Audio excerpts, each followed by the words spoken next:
Hello and welcome to Polypop, where we talk about pop culture through the lens of polyamory and discuss what adding polyamory would have changed in various plot points.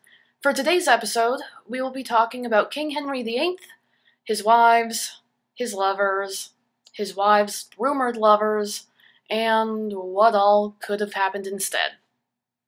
Hold up, you might say. I thought we were talking about changing the plots of fiction, not historical fact. To which I say that Tudor history is very popular these days, with about 9 zillion books, TV shows, and movies being made on him just in the last decade. So as far as I'm concerned, it counts as pop culture. And seriously, was there ever a situation that needed a bit more consensual polyamory? In case you aren't familiar with the details, here's a quick rundown of exactly how Henry's long, troubled love life went. And, because this is basically a refresher from high school, we're doing it with PowerPoint. First, Henry was married to Catherine of Aragon.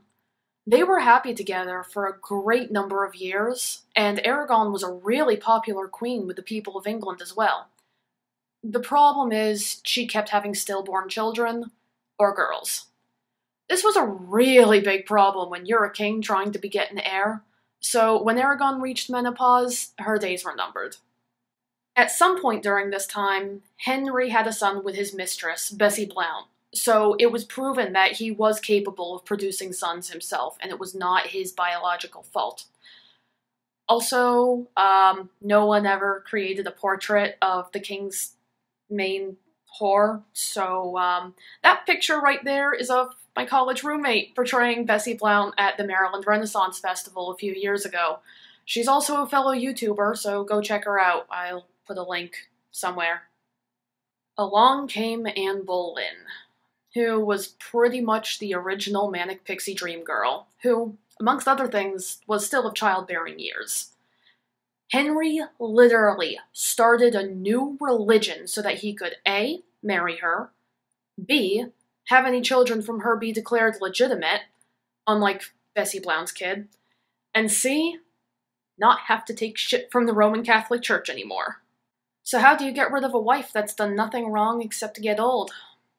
To get rid of Aragon, Henry claimed that her first marriage, which had been to his older brother, had been consummated, even though both Aragon and Arthur were dangerously young at the time of Arthur's death.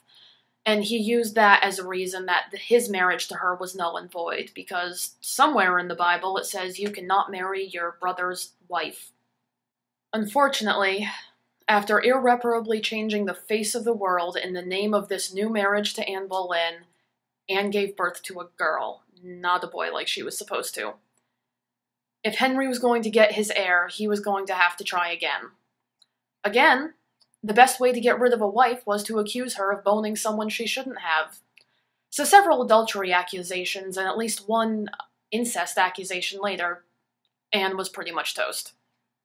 One witch trial and several executions later, Henry married Jane Seymour. Jane finally gave birth to the son that Henry so desperately wanted, but she didn't do a very good job of it. First of all, she died in the process. Second of all, the kid was sickly, so even though we finally had a son, there was just no guarantee he was going to make it to adulthood. So Henry had the heir, but now he needed the spare. Enter Anne of Cleves. Henry married her mostly sight unseen, but due to a misleading selfie and a few awkward initial interactions, Henry decided he basically wanted nothing to do with her. He either refused or possibly was unable to consummate the marriage, and eventually he got it annulled. The way he got rid of this wife was basically the same way that he got rid of the others. He argued that the marriage that was arranged for her at birth was a legally binding contract, and that because that contract existed, any contract made with him was null and void. He didn't seem to hold too much of a grudge against Cleves, though, because the two were known to be really good friends later in life. After Anne of Cleves, Henry married Catherine Howard, an extraordinarily young and probably pretty naive girl who was in way over her head.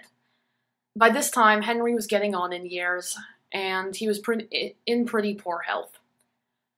Obviously, No historians actually went in and asked if this was the reason at the time, but it isn't outside the realm of possibility that Henry was having some serious performance issues at this stage.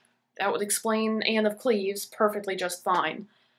And Catherine Howard was the exact type of jailbait necessary to give him a fighting chance of getting it up. If this was the case, and if Howard knew what happened to Henry's wives that didn't produce sons in a nice, timely manner, does it not make sense that she would start looking for sperm anywhere and any way she could get it? There is, of course, no way to know what exactly happened or why things happened. But the end result is that Howard was accused of adultery with fellow young hot person Thomas Culpeper, and she was executed for treason. Also, turns out she kind of got around in her pre-marriage days, and her past lovers started blackmailing her for favors and promotions at court. Henry did marry one more time, to Catherine Parr. She was ready to marry this other guy named Thomas Seymour, but she was too afraid to refuse the king when he asked for her, so she left Thomas behind. While she and Henry were married, she managed to repair the relationship between Henry and his two daughters, but other than that, her time was pretty boring. Henry died very shortly after their marriage, so history is left to wonder what would have happened to her if she had more time to not produce a son. She married Thomas Seymour shortly after Henry's death, but she herself died only 6 months later. It is worth mentioning, though, the fact that her prior engagement with Seymour was ignored is pretty interesting. Henry used the exact excuse of being pre-contracted to get rid of multiple wives in the past.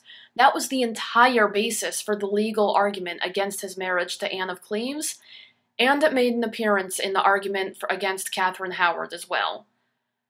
However, Henry was happy with Parr, so this was completely ignored.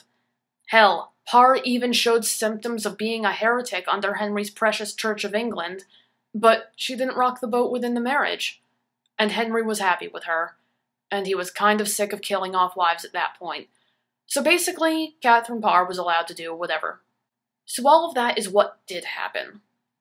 Hypothetically, if basically all of Western history could be rewritten in such a way that polyamory were acceptable, what would have changed here? Besides everything. First of all, Henry and Catherine of Aragon could have stayed together past menopause. Catherine could have stayed on as queen, beloved by the people. Bessie Blount's son could have been the heir that Henry so desperately wanted. Henry and Anne Boleyn could have carried on with their passionate affair without having to worry about what the rest of the world and God thought whenever she behaved unseemly. And while the two of them would have mourned any miscarriages that occurred, it wouldn't have been the end of the world. Henry then could have started a relationship with Jane Seymour, and her son would have been the spare to Bessie's heir. When Jane died and Anne of Cleves showed up, it wouldn't have mattered so much if Henry couldn't get it up for her. They could have been the just friends they were clearly meant to be. Henry then could have tried his damnedest to sire a child with Catherine Howard, but if Catherine got pregnant from someone else besides him, and Henry chose to acknowledge it, that would have been okay. Also, Catherine Howard's past lovers wouldn't have been able to blackmail her because under polyamory, no one cares about current lovers, much less past ones.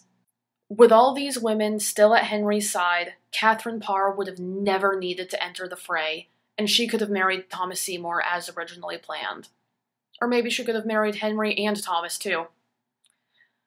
No one would have needed to be beheaded. There would have been no need to break from the Roman Catholic Church, unless you felt like it. And there would have been at least 2 male heirs, plus any that could have been conceived during all of this consensual polyamory. But if all of that happened, then Queen Elizabeth I would have never taken the throne, and Britain would have never had its golden age. So, I think I'll stick to reviewing fiction in the future. I don't think chaos theory is for me. Oh, I just can't wait to be king.